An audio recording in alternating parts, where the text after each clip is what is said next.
नमस्कार मेरे प्यारे छात्र, फ्री ऑनलाइन ट्यूशन 2.0 में आप सभी का स्वागत है।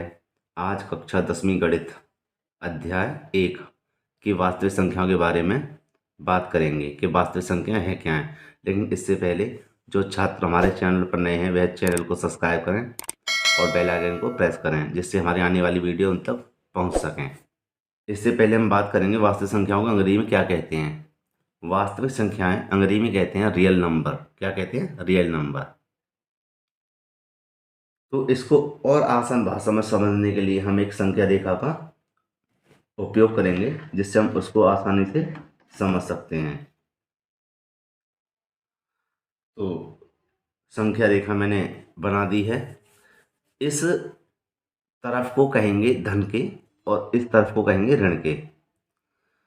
इस तरफ को कहेंगे प्लस के, इस तरफ को कहेंगे माइनस के, जैसे कि मैं लिख रहा हूं। अब हम बात करेंगे इसकी। अच्छे संख्या रेखा जो है ये जीरो से इधर अगर आप चलेंगे तो अनंत तक जा सकते हैं, अनंत तक जा सकते हैं, कोई सीमा नहीं है। और इधर भी कोई सीमा नहीं है। अच्छा, संख्या रेखा को इंग्लिश में कहते हैं नंबर लाइन। क्या कहते हैं? Number line.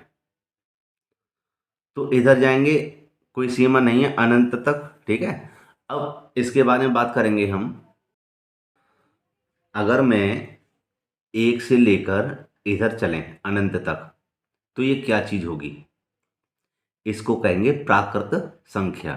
क्या कहेंगे? प्राकृतिक संख्या। एक से लेके इधर कहीं भी हम आगे तक कोई भी संख्या हो सकती है, जा सकते हैं यहां से। ठीक है, ये प्राकृतिक संख्या होगी। और अगर मैं जीरो भी इसमें शामिल कर लूं, अगर मैं जीरो इसमें शामिल कर लूं तो बन जाएगी हमारी पूर्ण संख्या। क्या बन जाएगी? पूर्ण माने पूरी संख्या। समझे ना? तो इसको कैसे लिखेंगे देखिए आप। तो मैंने लिख दिया पूर्ण संख्याएं को इंग्लिश में क्या कहते हैं? Whole number. ठीक है। तो पूर्ण संख्या क्या बताई थी? जो जीरो से स्टार्ट होके अनंत तक जाती हैं। इसको लिख देंगे, बहुत आसान भाषा में बता रहा हूं, ऐसी संख्याएं जो शून्य से शुरू होकर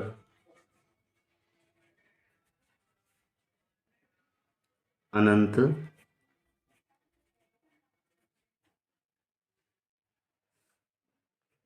तक जाती हैं। पूर्ण संख्या कौन सी होती है? ऐसी संख्याएं जो शून्य से शुरू होकर अनंत तक जाती हैं। अच्छा, अगर मैं उदाहरण में समझाऊं तो देख लीजिए आप। उदाहरण होगा इसका जीरो, एक, दो, तीन, चार और आगे तक कहीं तक भी उसे क्या कहते हैं? पूर्ण संख्याएं। तो कहां से शुरू होंगी? शून्य से। जीरो से शुरू होंगी और अनंत तक कहीं तक भी जाएंगी, है ना? इसे हम किससे प्रदर्शित करते हैं? डब्लू से। किससे करेंगे? डब्लू से। लिख देंगे इन्हें डब्लू से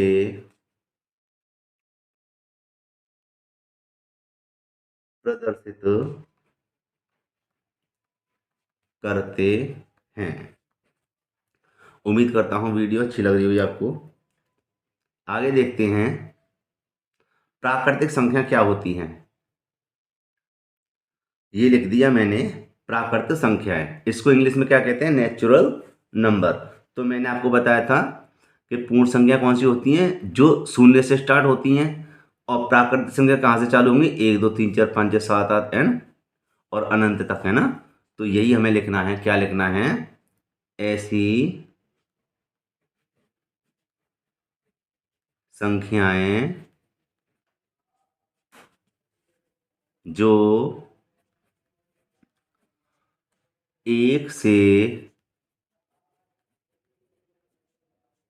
शुरू होकर शुरू होकर अनंत तक जाती हैं, उन्हें क्या कहते हैं? प्राकृतिक संख्या कहते हैं। अगर हम इसका उदाहरण देखें, उदाहरण, तो ये एक, दो, तीन और आगे तक, अनंत तक है ना, तो इसको हम कहेंगे प्राकृतिक संख्या। दोबारा बता दूं मैं, पूर्ण संख्याएं, पूरी संख्या जीरो से चालू होगी, शून्य से, और प्राकृतिक संख्या एक से चालू होगी, है ना। अब आगे देखते हैं इसके बारे में। अब आपके अच्छे से समझ में आ गया होगा कि पूर्ण संख्या और प्राकृतिक संख्या क्या होती है। अच्छा, इसको अब जान लेते हैं थोड़ा सा इसके बारे में।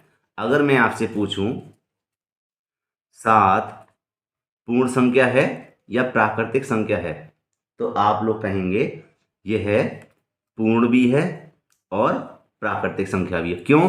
क्योंकि इसमें आपने देखा उदाहरण में, ये क्या है, ये जीरो से स्टार्ट हुई तो इसमें सात आएगा, है ना।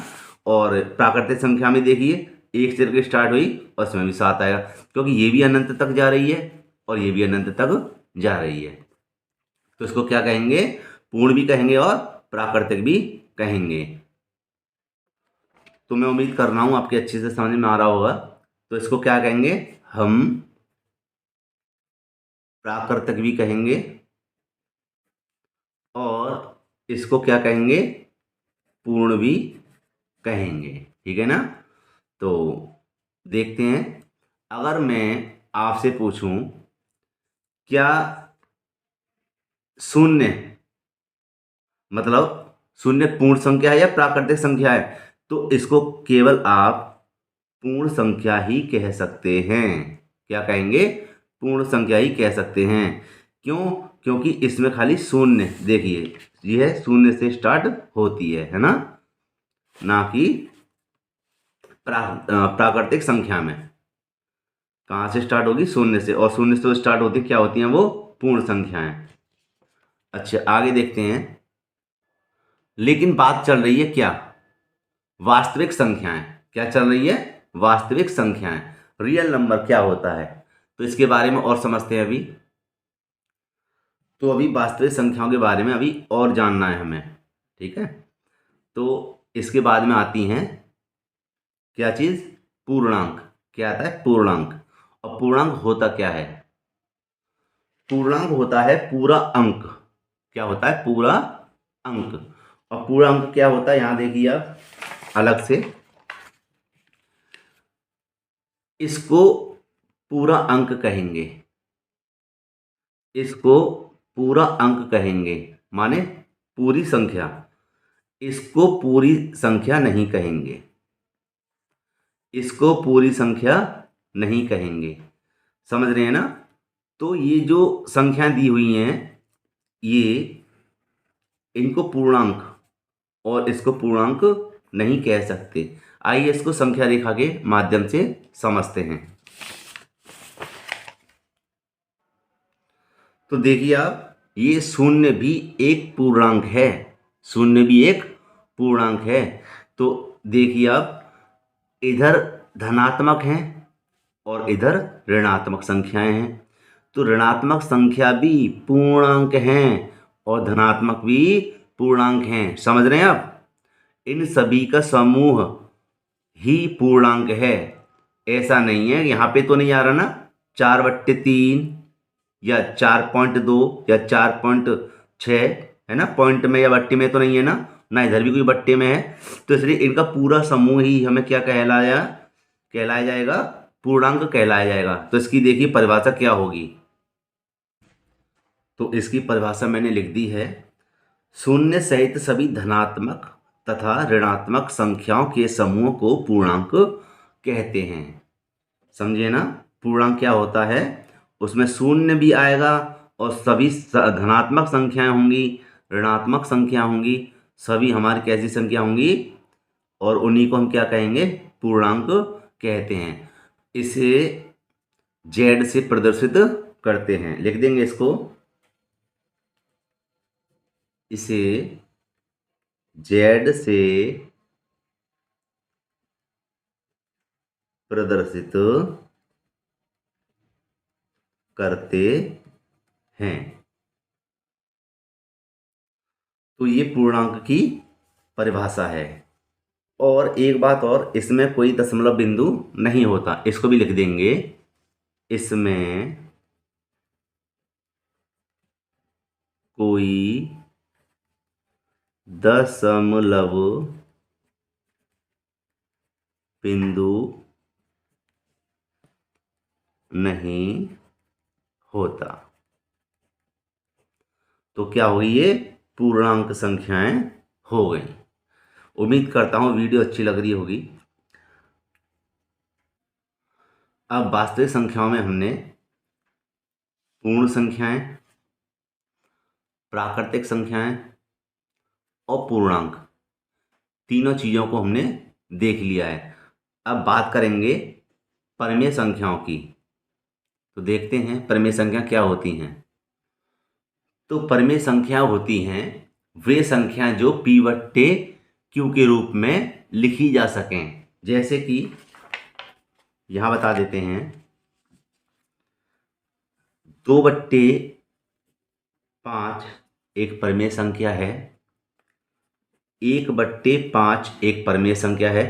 कहने का मतलब है कि वे संख्याएं जो p बट्टे q के रूप में लिखी जा सकती हैं। अच्छा, इसको देखिए आप कि ये क्या होता है, p बट्टे q, 2/3 मतलब भिन्न, है ना। तो ये होता है हमारा ऊपर वाला जो होता है वो होता है अंश, और नीचे वाला होता है हर। अंश ऊपर, ऊपर वाला क्या होता है, अंश, आसमान, है ना। तो आसमान ऊपर, आसमान होता है तो अंश, और नीचे हर माने हल। क्या चलता है, हल चलता है नीचे जमीन पर, तो उसको क्या कहेंगे, हर। तो अंश बट्टे हर के रूप में लिखी जा सकें, उसको क्या कहेंगे, परिमेय संख्याएं। समझ रहे हैं ना। जैसे कि 3/2 है, ये भी एक परिमेय संख्या है। अब आप समझ गए होंगे, है ना, परिमेय संख्याएं क्या होती हैं। परिमेय संख्या अगर किसी के नीचे अगर 0 आ जाए तो यह परिमेय संख्या नहीं हो सकती।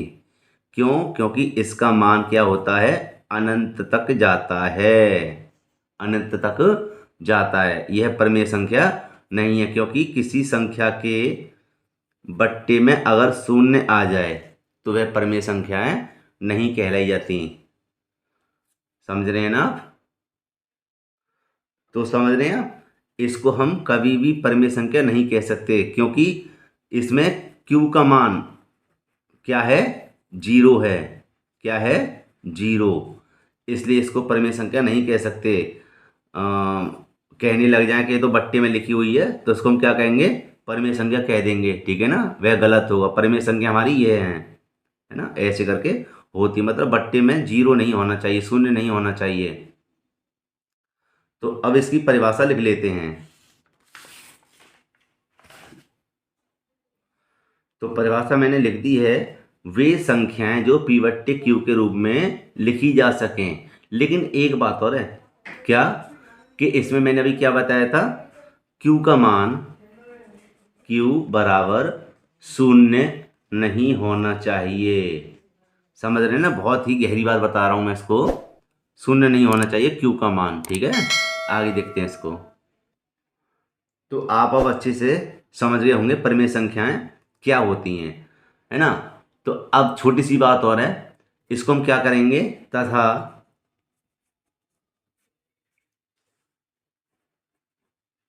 जहां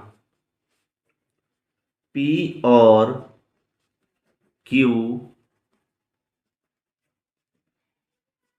पूर्णांक हों, उदाहरण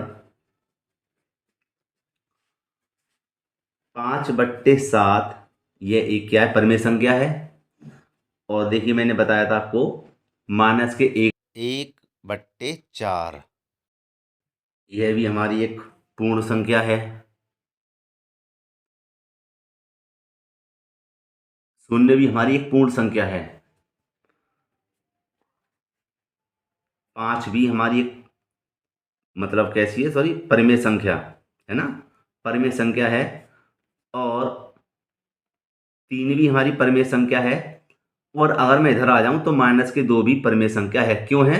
क्योंकि हम इसके नीचे 1 लगा सकते हैं, इसके नीचे 1 लगा सकते हैं, तो परिमेय संख्या है। लेकिन क्यू हमारा शून्य नहीं होना चाहिए, क्यू हमारा शून्य नहीं होना चाहिए। पी अगर हमारी एक बार को 0 हो जाती है तो हमें उससे परिमेय संख्या कह सकते हैं। क्योंकि हमने देखा होगा तिर्यक गुणा करते समय हम क्या करते हैं, 1 लगाते हैं कि नहीं लगाते हैं, है ना, लगा देते हैं ना। जैसे कि यहाँ पे बता देते हैं, जैसे कोई अब ये दे दिया हमने 5/3, तो और यहाँ पे दे दिया हमने 2, तो इसके नीचे 1 लगा देंगे ना, तो क्या कहेंगे, इसको परिमेय संख्या कह देंगे, है ना। ये एक परिमेय संख्या है। तो हम कह सकते हैं ना, परिमेय संख्याएं वे संख्याएं जो P/Q के रूप में लिखी जा सकें लेकिन Q बराबर 0 नहीं हो, उसी को हम क्या कहते हैं, परिमेय संख्याएं कहते हैं। जहां P और Q पूर्णांक हों, पूर्णांक जैसे मैंने अभी बताया था आपको, पूर्णांक है ना, वह चीज माने पूरी संख्या है ना, उसको हम क्या कहेंगे, परिमेय संख्या। ना कि इसको कहेंगे 4.5, मतलब पॉइंट में नहीं होनी चाहिए ना। तो आगे देखते हैं इसको। और अब बात करेंगे अपरिमेय संख्या की, अपरिमेय संख्या की। तो अपरिमेय संख्या क्या होती हैं? अब इसका हम उल्टा कर देंगे अपरिमेय संख्या में। कैसी? वे संख्या जो P/Q के रूप में नहीं लिखी जा सकती या परिमेय ना हो, इसको हम लिख देंगे। तो मैंने लिख दिया है, वे संख्याएं जो P/Q के रूप में नहीं लिखी जा सकती, उनको क्या कहते हैं, अपरिमेय संख्या। बस परिमेय संख्या का उल्टा होता है, है ना। हाँ, ऐसी संख्या होती हैं। कौन सी होती हैं देखिए, उदाहरण देखिए इसका। ये हैं जैसे कि करणी में 2, करणी 3, करणी 5, बहुत सारी होती हैं। तो इसको हम प्रश्नावली में सिद्ध करेंगे, ठीक है। जैसे वहाँ प्रश्न लिखा हुआ है, करणी 5 को सिद्ध कीजिए, है ना, करणी 2 को सिद्ध कीजिए, तो प्रश्नावली में बताएंगे, है ना। आगे देखिए, करणी 7, ठीक है। तो ये क्या हमारी अपरिमेय संख्या है ना। इनको हम अपरिमेय संख्याओं को P/Q के रूप में नहीं लिख सकते।